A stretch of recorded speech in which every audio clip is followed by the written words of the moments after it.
Hi, I'm Sam and welcome back to my channel, and today we're going to talk about 5 qualities all good soldiers have.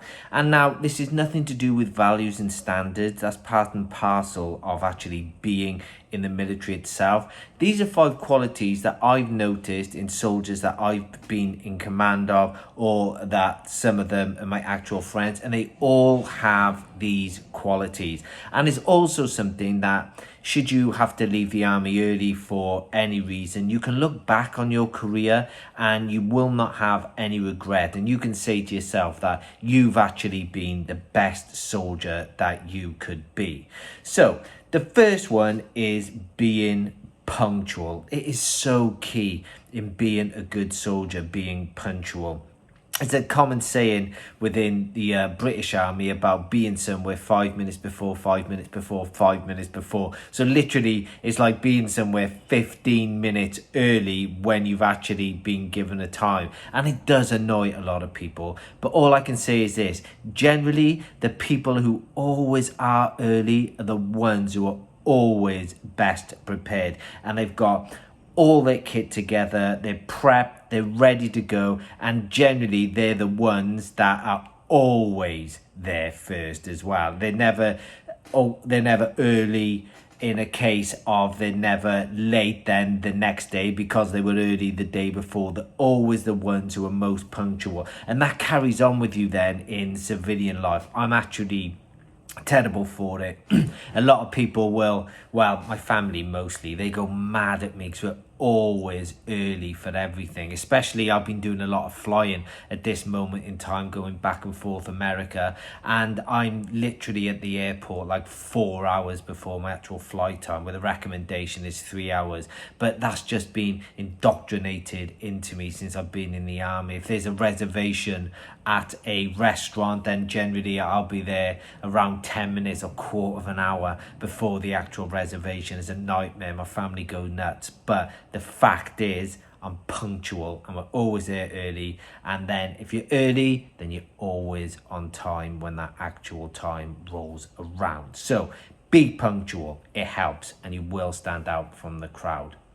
The next one is about maintaining your fitness, or always being fully deployable. And if you're carrying slight injuries, that's absolutely fine. You're generally not going to get downgraded for that. But if you maintain your fitness, the chances of you getting downgraded are a lot slimmer, and you will be that soldier that is actually always fully deployable, and everyone can rely on you in that sense. And you're never going to deploy where perhaps you're only partially deployable and you can't do certain things when you do go on tour or you do go on exercise.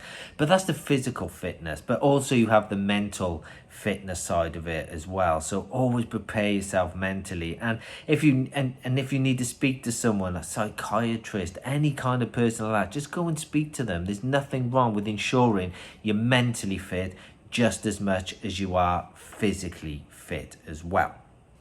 Okay, next one is communication. With regards to communication, that's kind of the point where, yes, you will say how you feel, and you will stand up for yourself, and you think something's going to go wrong, or you see something going wrong, or you are standing up for someone else because you see someone else that is saying something wrong or doing something wrong towards another. That's great with the communication side. But also you have to be willing to take constructive criticism yourself, and willing to listen to others if you're doing something wrong, and you can take it on board, take it on the chin, and redress yourself, and then go again. That is such a key component. Someone who's willing to take criticism, but also they're willing to stand up for themselves and give criticism in a constructive manner should they see fit to do so. Okay, number 4, reliability. That's not to do with punctuality, that was at the beginning. Reliability, someone who is reliable, someone who can be counted upon to get the job done in a timely manner, but also to do the job properly. A lot of units where perhaps I've been a staff sergeant, warrant officer, anything like that, even from corporal to sergeant, you're gonna have kind of a finite amount of people that you can rely upon to get the job done, and they're generally the ones that will get promoted as well.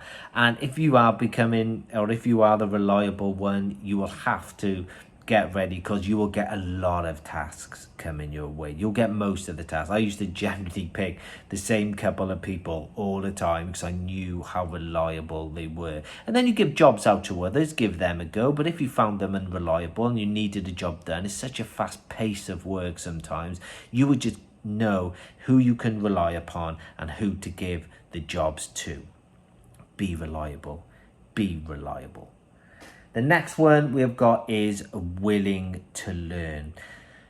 If you think you know something and you've been told to go to that anyway, then sometimes you may just learn something new. Every year we do exactly the same lessons with regards to your mandatory training that you have to do within the army. But every year they're updated, and every year you get the same people who think they know it all, and actually they don't know it all, because everything is updated. So you have to have a willingness to learn, but also you need to step outside of your comfort zone and try and go for military qualifications as well. But on top of that, you need to go for civilian qualifications. That is so beneficial to you within the military that the army will pay for. I've done loads of videos on it. I know I harp on about it sometimes, but civilian qualifications, that professional development that you as a soldier can take on board. So you've got civilian qualifications that can transition if you do get out the army, but of course civilian qualifications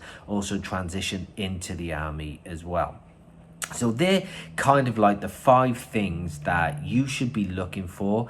None of them include things like your values and standards, but what they will do is that ensure that you are the best soldier that you can be. And then you can look back on your career and think, do you know what? I really stood out from the crowd on a lot of occasion, and you did yourself proud, and you can't have any regrets, and you will not leave the army with a bad name. So that's just wrapping up of the key qualities that every good soldier should actually have. If you do lack one of these qualities or 2 of these qualities, you can just work on them and you will become a much better person, especially within the military and also for when you leave for Civvy Street.